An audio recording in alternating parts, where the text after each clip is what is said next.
Hello everyone, welcome to smart learning with Saloni. So आज हम करने वाले हैं क्लास 9th मैथमेटिक्स का चैप्टर नंबर 9 सर्कल्स, जिसका ये इंट्रोडक्शन पार्ट होने वाला है। तो चलिए स्टार्ट करते हैं।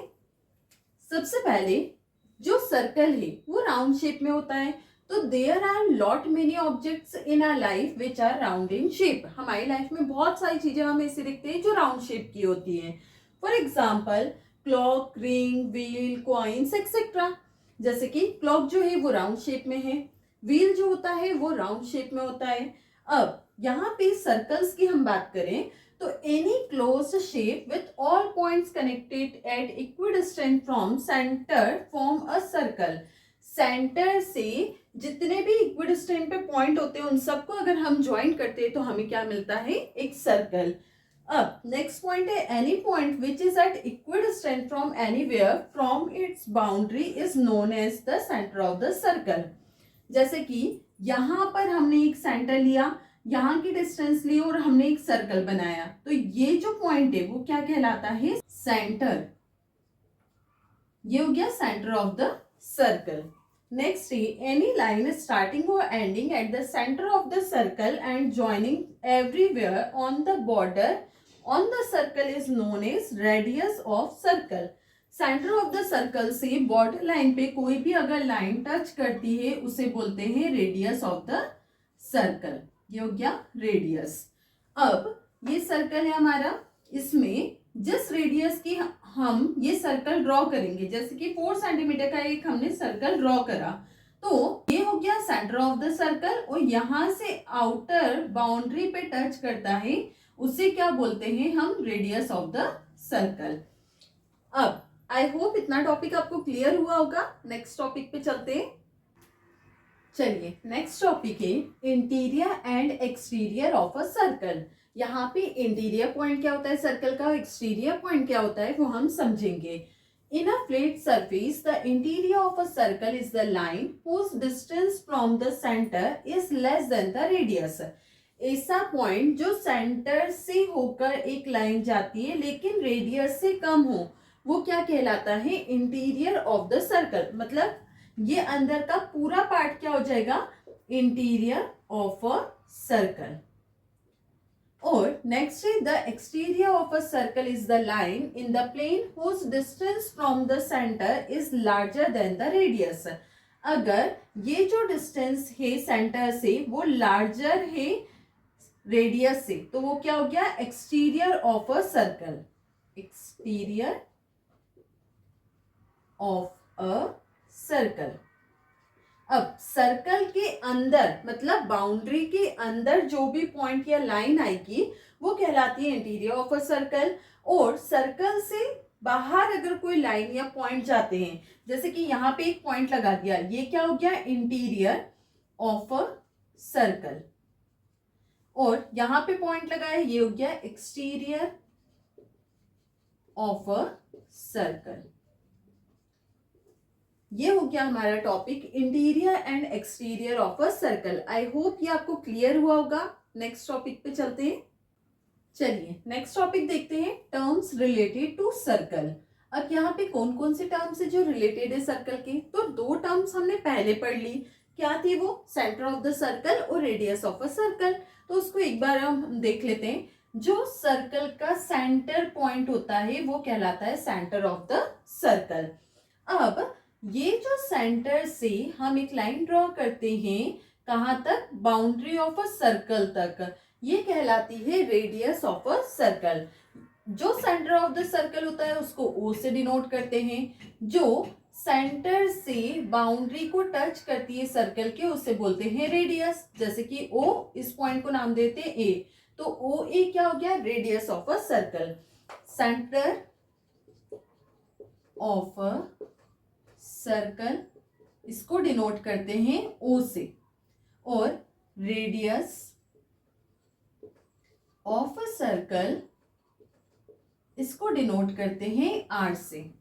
अब यहां पर है कॉर्ड। कॉर्ड क्या होती है, अब कॉर्ड के पहले हम डायमीटर देखते हैं। डायमीटर क्या है, रेडियस का डबल करते हैं तो बनता है डायमीटर। रेडियस को ही अगर हम डबल करेंगे तो क्या बनेगा, ये पूरा, मतलब इस पॉइंट को नाम देते हैं बी, ए बी।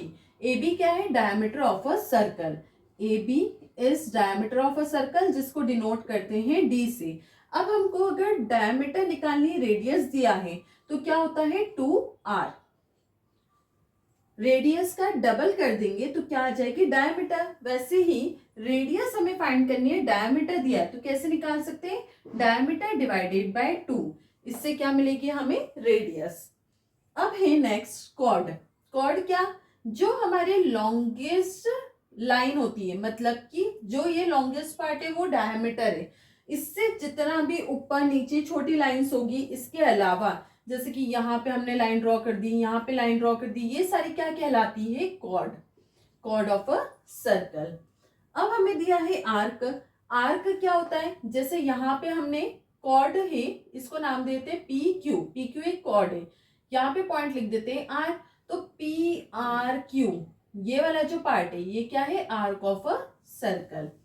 नेक्स्ट है सरकमफेरेंस। सरकमफेरेंस क्या होता है, तो जितना पूरा ये जो आउटर पार्ट है सर्कल का वो कहलाता है circumference of a circle. Circumference of a circle को डिनोट करते हैं सी से, और इसका फॉर्मूला होता है 2πr। ये होता है circumference of a circle. Next है सेगमेंट ऑफ अ सर्कल। जो हमारे डायमीटर है उसके अलावा जो भी हम लाइन ड्रॉ करेंगे उसमें जो बड़ा पार्ट है वो कहलाएगा मेजर सेगमेंट, मेजर सेगमेंट, और जो छोटा पार्ट है वो कहलाता है माइनर सेगमेंट। तो यहाँ पे हमने कुछ बेसिक पॉइंट्स जो थे वो रिकॉल करे। पहला, जो सर्कल का सेंटर पॉइंट होता है उसको बोलते हैं सेंटर ऑफ अ सर्कल। वहां से एक लाइन ड्रॉ करते हैं जो आउटर पार्ट को टच करती है, वो होती है रेडियस ऑफ अ सर्कल। उसका डबल करते हैं तो वो होता है diameter of a circle. Diameter के अलावा जो भी ऊपर और नीचे की लाइंस होती है उसे बोलते हैं कॉर्ड ऑफ अ सर्कल। और जो यहाँ पे हमने लाइन ड्रॉ करी वो अगर दो पार्ट में सर्कल को डिवाइड कर रही है, तो जो बड़ा पार्ट है वो कहलाता है मेजर सेगमेंट, और जो छोटा पार्ट है वो कहलाता है माइनर सेगमेंट। अब एक पॉइंट को देखते हैं हम, एंगल। अब जैसे कि ये एक सर्कल है हमारे पास, यहाँ पर सेंटर ऑफ अ सर्कल, ये हमने एक कॉर्ड बनाई पी क्यू। सेंटर से P को ज्वाइन करेंगे और Q को ज्वाइन करेंगे, तो ये जो एंगल बन रहा है वो एंगल ऑफ अ सर्कल। ठीक है, अब ये हमारे बेसिक पार्ट्स जो थे वो कंप्लीट हो गए। नेक्स्ट पार्ट देखते हैं। चलिए, नेक्स्ट कॉन्सेप्ट है सर्कल एंड कॉर्ड। सर्कल और कॉर्ड के बारे में हम ऑलरेडी पढ़ चुके हैं। अब हम इससे रिलेटेड कुछ कॉन्सेप्ट जो है वो बहुत सारे, जिसको एक एक करके हम करने वाले हैं। यहाँ पर सबसे पहला पॉइंट है, equal chords of a circle subtend equal angles at the centre. ये हमारे पास एक सर्कल है, इसमें हम सेंटर ड्रॉ कर लेते हैं, ये सेंटर हो गया O। अब यहाँ पे बोला इक्वल कॉर्ड सर्कल की जो है वो सबटेंड करेगी इक्वल एंगल्स को, तो यहाँ पर हम दो कॉर्ड्स को ड्रॉ कर लेते हैं। एक कॉर्ड ये बना ली हमने, एक कॉर्ड ये बना ली, ये दोनों इक्वल है, ए बी, इसको मान लेते पी क्यू। ए बी और P Q two equal chord से, ए बी इक्वल है पी क्यू के। अब यहां से बोल रहे हैं कि सेंटर से, सर्कल के सेंटर से ये इक्वल एंगल्स बनाएगी, तो हम इसको ज्वाइन कर देते हैं और इसको ज्वाइन कर देते हैं। एंड्स ऑफ कॉर्ड को हमने सेंटर से ज्वाइन कर दिया, तो यहाँ पर ये एक एंगल बन रहा है, ये एक एंगल, इसको मान लेते हैं एंगल 1, इसको मान लेते हैं एंगल 2। तो जब इक्वल कॉर्ड से तो वो सबटेंड करती है इक्वल एंगल्स को, मतलब क्या हो जाएगा, therefore angle 1 is equal to angle 2। ये हो गया हमारा फर्स्ट कॉन्सेप्ट। सेकंड कॉन्सेप्ट है, if the angles subtended by the chords of a circle at the center are equal, then the chords are equal। ये फर्स्ट केस का बिल्कुल उल्टा हो गया। यहाँ पे हमें बोला है कि सेंटर से इक्वल एंगल से हमें बताना है इक्वल कॉर्ड्स। तो जब सेंटर से इक्वल एंगल से, तो एंगल के सामने वाली साइड क्या होगी, इक्वल। तो हमारे पास गिवन था एंगल 1 है एंगल 2 के इक्वल, देयरफॉर इसके अपोजिट साइड्स क्या हो जाएगी, एंगल के इक्वल, तो क्या हो जाएगा, A B is equal to P Q. ये हो गए हमारे दो कॉन्सेप्ट्स। आगे नेक्स्ट कॉन्सेप्ट्स देखते हैं।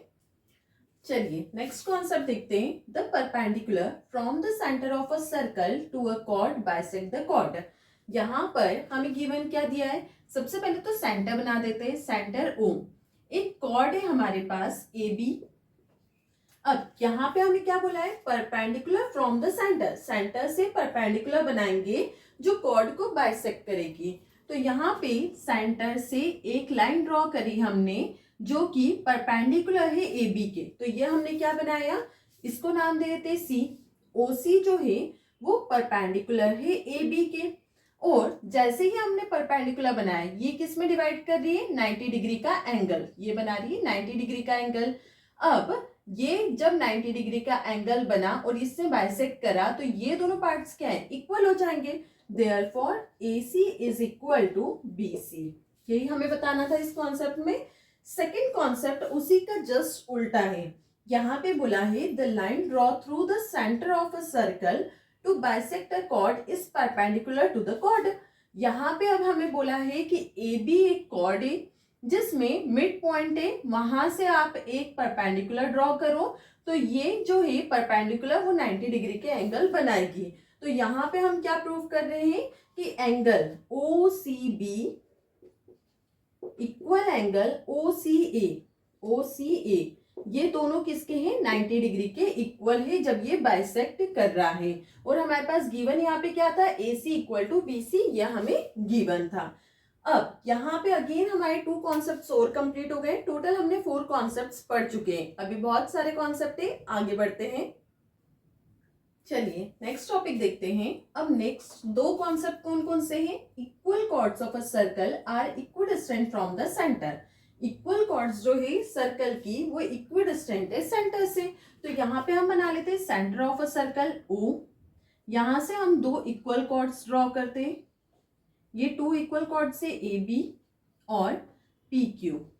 अब हमें बोला है कि सेंटर से इन दोनों के डिस्टेंस जो है वो इक्वल है, तो यहाँ हम परपेंडिकुलर ड्रॉ करते हैं, O से इसको देते हैं C पॉइंट, और O से इसको बनाते हैं, इसको देते R पॉइंट। अब यहाँ पर ये क्या हो गया, इक्वल कॉर्ड्स जो है वो सबटेंड कर रही है इक्वल फ्रॉम द सेंटर, मतलब OC इक्वल टू क्या हो गया, OR के। तो हमारे पास गिवन यहाँ पे क्या था कि कॉर्ड्स इक्वल है, मतलब AB इक्वल है PQ के, और हमको कंक्लूजन क्या मिला, OC जो है वो इक्वल है OR के, इक्वल डिस्टेंस पर है। अब नेक्स्ट कॉन्सेप्ट इसी का उल्टा, chord equidistant from the centre of a circle are equal in length. अब हमें यहाँ पे बताना है कि कॉर्ड्स इक्वल है जो इक्विडिस्टेंट है सेंटर से। अब गिवन हमारे पास यहाँ पर क्या हो जाएगा कि OC इक्वल है OR के, और इससे हमें कंक्लूजन क्या मिलेगा कि ये दोनों इक्वल है सेंटर से, मतलब कॉर्ड दोनों क्या है, equal, means AB is equal to PQ। इसी के साथ हमारा ये वाला कॉन्सेप्ट जो है वो कंप्लीट हो गया, और ये दोनों जो कॉन्सेप्ट है वो क्वेश्चंस में बहुत ज्यादा अप्लाई होने वाले हैं। चलिए नेक्स्ट कॉन्सेप्ट देखते हैं। चलिए नेक्स्ट कॉन्सेप्ट देखते हैं, circle and arc of circle. इससे रिलेटेड कुछ कॉन्सेप्ट्स है जिसको अब हम देखने वाले हैं। यहाँ पर पहला कॉन्सेप्ट है, the angle subtended bye an arc eight the centre is double the angle subtended by it at any point on the remaining part of the circle। यहाँ पे हमें क्या बोला है, एंगल जो सबटेंड कर रहा है आर्क एट द सेंटर से वो डबल होगा angle subtended bye it at any point on the remaining part of the circle. तो यहाँ पे पहले हम एक सेंटर बना लेते हैं O, यहाँ पे हमने एक कॉर्ड बनाई AB एक कॉर्ड है। अब ये जो पार्ट है वो क्या हो गया, आर्क, जैसे इस पॉइंट को हम नाम देते हैं C। अब सेंटर से जो एंगल बनेगा, मतलब इसको हम ज्वाइन करते हैं, सेंटर से इस एंगल को हमने बनाया, ये एक एंगल है, और remaining part of the circle एक एंगल जो बनेगा, जैसे कि ये बना देते हैं हम, ये एक एंगल है, ठीक है। अब इसको हम मान लेते हैं x, तो ये वाला जो एंगल होगा सेंटर से वो डबल होगा इस एंगल के, तो ये क्या हो जाएगा 2x। अगर सरफेस जो हमारा सर्कल का है उस पे कोई पॉइंट आता है, जैसे इसको नाम देते हैं D, अब एंगल ADB जो है, एंगल ADB जो है वो कितना लेट करा हमने x की वैल्यू को मान लेते हैं हम 20 डिग्री, और ये वाला जो एंगल है AOB, एंगल AOB, इसका क्या होगा डबल, मतलब 2x, तो क्या हो जाएगा 2 इंटू 20 इक्वल टू 40 डिग्री। हर बार क्या होगा, जो सेंटर ऑफ द सर्कल से जो एंगल बनेगा वो डबल होगा remaining part of the circle से। नेक्स्ट पॉइंट देखते हैं, angles in the same segment of a circle are equal. यहाँ पे हमें बोला है सेम सेगमेंट से सर्कल पे जो दो एंगल्स बनेंगे वो दोनों इक्वल होंगे। जैसे कि ये एक लाइन हमने ड्रॉ कर ली, अब यहां पर एक एंगल बन रहा है और यहां पर एक एंगल बन रहा है, इसको हम मान लेते हैं एंगल 1, इसको मान लेते हैं एंगल 2, कॉर्ड मान लेते हैं AB। अब क्या बोल रहे हैं, angle in the same segment, ये एक सेगमेंट है हमारा AB से जो दो एंगल बन रहे हैं वो दोनों क्या होंगे इक्वल, मतलब angle 1 is equal to angle 2। ये हमारा सेगमेंट है पूरा, इस पे जो दो एंगल्स बन रहे हैं वो दोनों क्या होंगे इक्वल। नेक्स्ट टॉपिक है angle in a semi circle is right angle. जो सेमी सर्कल का एंगल होता है वो हमेशा राइट एंगल होता है। अब यहाँ पे ये हमारा सेंटर ऑफ द सर्कल हो गया, इससे हमने एक लाइन ड्रॉ करी डायमीटर, तो ये हमारा क्या हो गया सेमी सर्कल। सेमी सर्कल पे जो एंगल बनता है वो राइट एंगल होता है। कैसे, यहां से हमने एक लाइन ड्रॉ करी, यहां से लाइन ड्रॉ करी, ये जो एंगल बनाएगा वो हमेशा कितना होगा 90 डिग्री का। तो यहाँ पे हमारे 3 बेसिक कॉन्सेप्ट्स थे जिसको हमने कंप्लीट करा है circle and arc of circle में। अब कुछ बेसिक पॉइंट्स और बचे जिसको हम देखते हैं आगे। चलिए नेक्स्ट टॉपिक देखते हैं सर्कल का। The sum of either pair of opposite angles of a cyclic quadrilateral is 180 degree. यहाँ पे हमें क्या बोल रहे हैं, एक साइक्लिक क्वाड्रिलेटरल है, उसमें सम जो होगा अपोजिट एंगल्स का वो कितना होगा 180 डिग्री। जैसे क्वाड्रिलेटरल हमें पता है ये 4 साइड जो हो गई वो क्या हो गया क्वाड्रिलेटरल। अब इसके अपोजिट एंगल्स का सम मतलब x और y जो है उसका सम अगर angle x plus angle y equal 180 degree हो जाए तो उसे क्या बोलेंगे साइक्लिक क्वाड्रिलेटरल। तो अब यहां हम इसमें ड्रॉ करते हैं साइक्लिक क्वाड्रिलेटरल, मतलब सर्कल के अंदर एक क्वाड्रिलेटरल है और इसके अगर अपोजिट एंगल्स का सम 180 डिग्री हो जाए, है ना, तो वो कौन सा है क्वाड्रिलेटरल इज 180 डिग्री, मतलब साइक्लिक क्वाड्रिलेटरल के अंदर इन दोनों एंगल्स का सम 180 डिग्री। अब नेक्स्ट सेम वैसे ही है, if sum of pair of opposite angle, अगर पेयर ऑफ अपोजिट एंगल्स का जो सम है वो 180 डिग्री है तो उसे क्या बोलेंगे, उसको बोलते हैं साइक्लिक क्वाड्रिलेटरल। तो इसी के साथ हमारे जितने भी बेसिक कॉन्सेप्ट थे सर्कल के वो कंप्लीट हो चुके हैं। आई होप आपको सारे टॉपिक्स क्लियर हुए होंगे। I hope you like my video. If you like my video do like share and subscribe.